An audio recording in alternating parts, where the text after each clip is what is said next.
नाजरीन, जम्मू कश्मीर की अब तक की सबसे बड़ी खबर की तस्वीरें आपको दिखाने की कोशिश कर रहे हैं। कश्मीर वादी में दो अलग अलग मुकामात पर सिक्योरिटी फोर्सेस और जंगजू के दरमियान झड़प जारी है। आपको बताते चले, जनूबी कश्मीर के शोपियान के चितरगाम इलाके में और यदीपुरा बारामूला के पटन इलाके में आज सुबह सिक्योरिटी फोर्सेस और जंगजू के माबैन दो अलग अलग मुसल्ला झड़पें शुरू हुई है।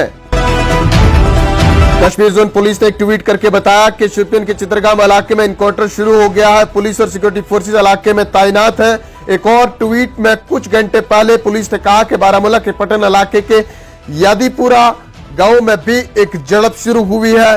पुलिस और सिक्योरिटी फोर्सेस यहां भी इलाके में तैनात है। इस हवाले से मजीद तफसीलात का इंतजार रहेगा।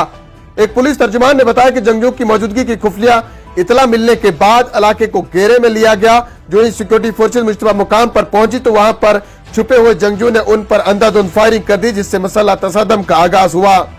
उन्होंने बताया कि शोपियान में तजाए तसादम पर इब्तदाई फायरिंग के बाद जंगजू और फोर्सेस के माबैन कोई झड़प नहीं हुई। ताहम इलाके में बड़े पैमाने पर तलाशी ऑपरेशन चलाया जा रहा है।